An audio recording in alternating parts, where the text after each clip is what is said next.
اس کی ایک نفسیاتی وجہ یہ تھی کہ تمام ضابطے اور قاعدے کو تسلیم نہیں کرتا تھا، کہ اس کی ایک نفسیاتی وجہ یہ تھی کہ تمام ضابطے اور قاعدے انگریز سرکار اور اس کے دلال جاگیرداروں، تعلق داروں، خان بہادروں اور سروں کو دیکھیے داخلی مزاج کی تشکیل میں خارجی عناصر کس طرح کام کرتے ہیں. جو ان کی شاعری بھی شروع ہوئی تقسیم کے آس پاس، اور تقسیم جو صرف ایک لفظ نہیں، ایک واقعہ بھی نہیں، بلکہ ایک تاریخ ہے زخم کی اور جہنم کی، اذیت کی اور سیاست کی. نو عمر اور حساس جون نے سب کچھ اپنی آنکھوں سے دیکھا.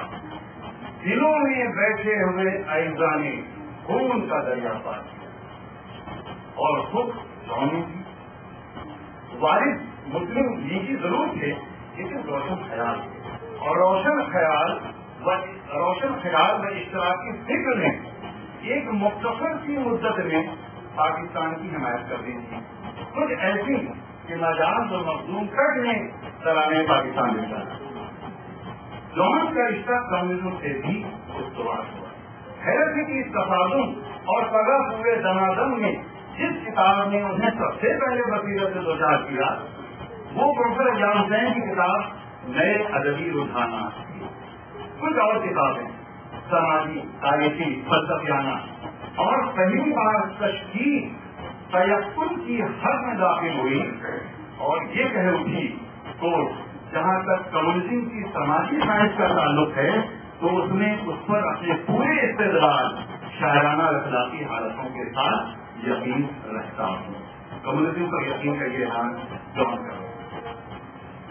پھر اس کو انہوں نے اپنے مذہبی اور تہذیبی رشتوں سے جوڑنے کی کوشش کی. یہ مشکل کام تھا کہ قدیم و جدید، مشرق و مغرب، روحانیت اور اشتراکیت اکثر آپس میں متضادین نہیں ہوتے ہیں، لیکن بڑا ذہن اور اس کے وطن سے انسانی و اخلاقی رشتے کبھی رہتا ہے، اور چھوٹا ذہن بقول اکبر آبادی شیر سنیے گا. اکبر تو دوسرے حوالے سے جانے جاتے ہیں، لیکن یہ شیر جس کو بدل کر کے اکبر آبادی کہ جہاں ہستی ہوئی محدود لاکھوں پیج، جہاں ہستی ہوئی محدود لاکھوں پیج پڑھتے ہیں، عقیدہ عقل عنصر سب کے سب آپس میں لڑتے ہیں.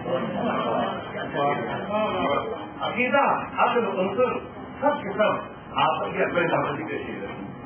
اپنے آپ کو کمزور کہنے والے جون نے ان تازہ خیالات کو، اس طرح کے خیالات کو عیسیٰ، موسیٰ اور محمد سے جوڑا کہ یہ سب کے سب سرمایہ داری کو ناپسند کرتے ہیں. عمر جوان ذکر رواں یوں کرا ہو جہاں در نقیمت یوسف کر وہ بازار سے شرم تازہ. ان پیچیدہ حقائق کو جون شاعرانہ ذہن کے ساتھ ساتھ فلسفیانہ نگاہوں سے دیکھنے لگے، کیونکہ وہ فلسفے کے بھی اچھے طالب علم تھے. مشرقی فلسفہ تو پڑھائی تھا. پروفیسر عبدالرحیم نے جو بزرگوں میں ڈیوڈ ہیوم کی کتاب مبادئ علم انسان سما دی، فلسفی بھارتیہ کی کتاب اور نہ جانے کتنی فلسفے کی کتابیں، ذہن الجھنے لگا، بال بڑھنے لگے، جسم کمزور ہونے لگا مگر قد بڑھنے لگا. جسم کمزور ہونے لگا لیکن قد بڑھنے لگا، جی اداس رہنے لگا.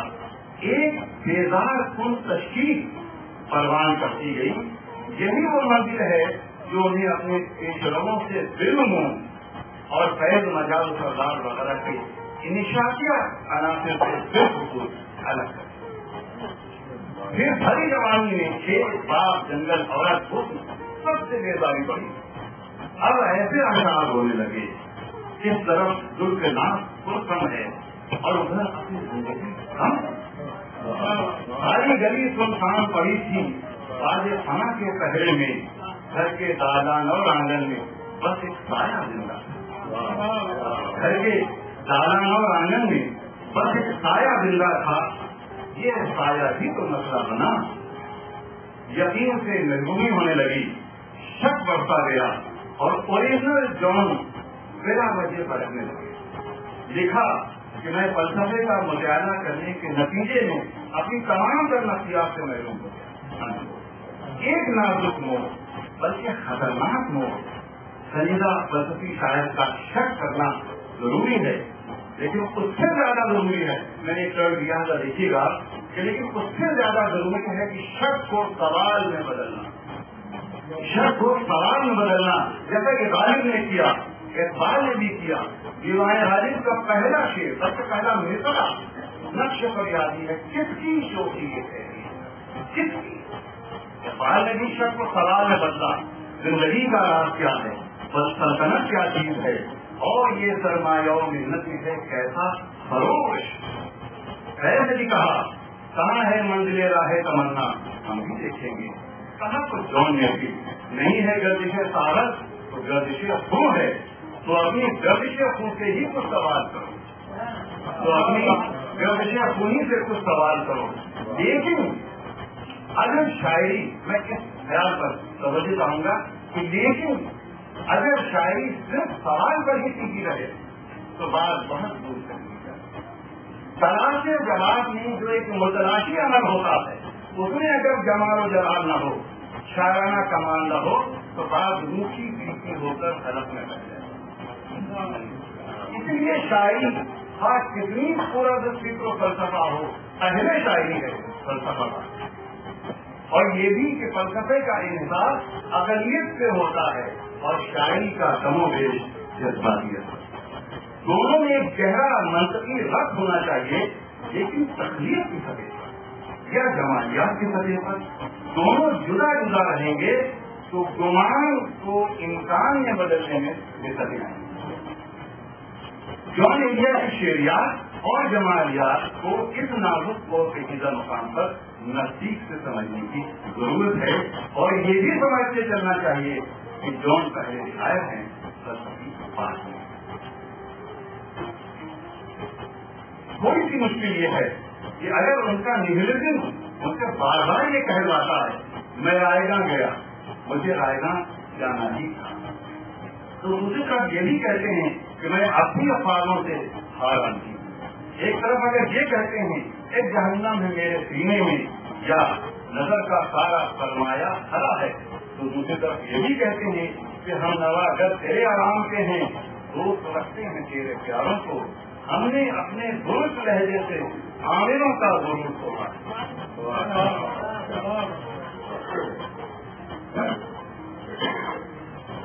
تو اس بات مزید ملاحظہ کیجیے، کیا واقعی جان کمزور اور مریضانہ سوچ رکھتے ہیں؟ اس کا بھی بار بار یہ کہیں گے ان کی کا جواب.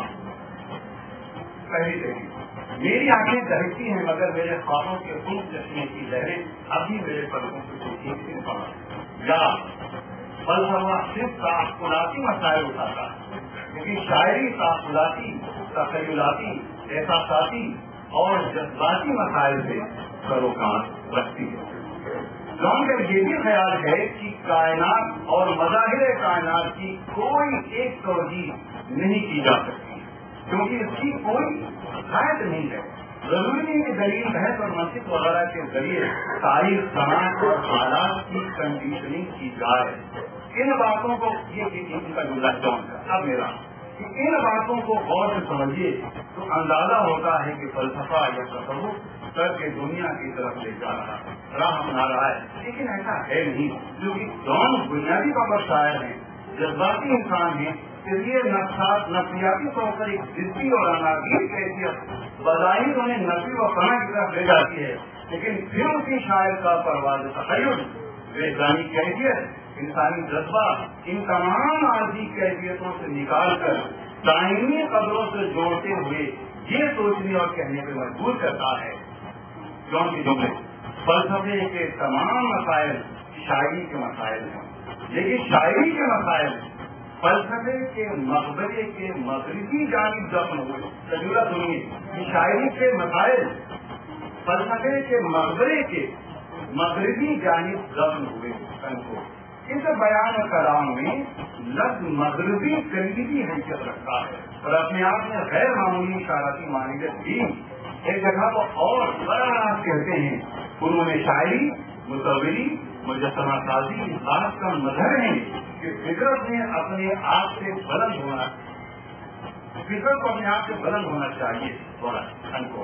یہ بلندی، بلند نگاہی انسان اور انسانیت کو بہتر دیکھنے کی خواہش، بلکہ قلم اور پھر حالات کی گواہی درد، دونوں کی امتزاجی اور انتظامی کیفیت نے جان کے مرکزی تصورات کو متزلزل تو کیا، جس کی وجہ سے وحدت شعر یا وحدت تاثر کی تلاش بظاہر مشکل اور بے سود کی لگتی ہے.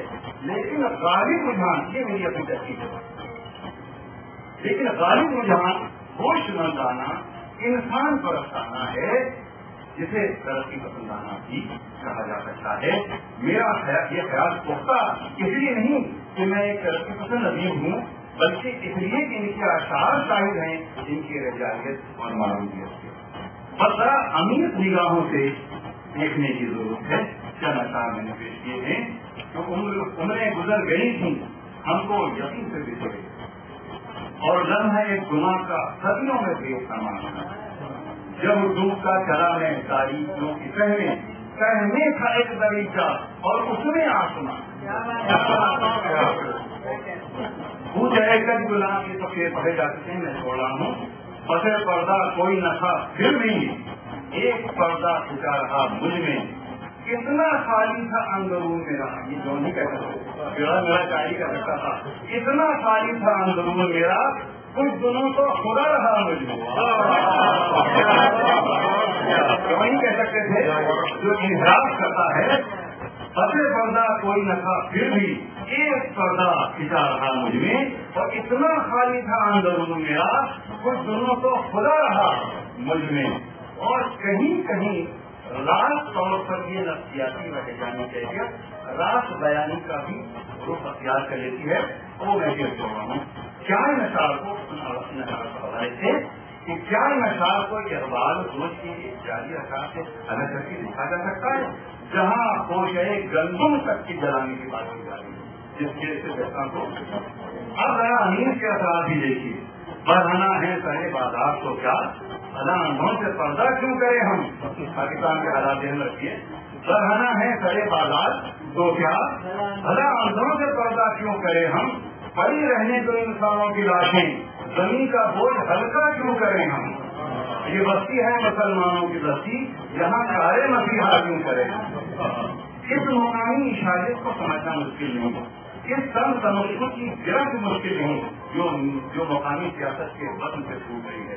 سرکار اب جنوب کی ہے، سرکار کو سنا ہے بند سارے شہر کے بازار کو سنا، اہل ستم سے مار کا آ رہا ہے ہجوم، جس کو نہیں ملا کوئی سردار کچھ سنا، اور خونی دلانے مرحلے امتحان ہے آج، کیا کام کے نہ دکھائی سرے دار کچھ سنا. سبھی وہ مثبت روایات، اساتذہ کے اثرات، ملک و معاشرے کے حالات، مشاہدات و تجربات سے ہی شعر و ادب کا کیولا تیار ہوتا ہے.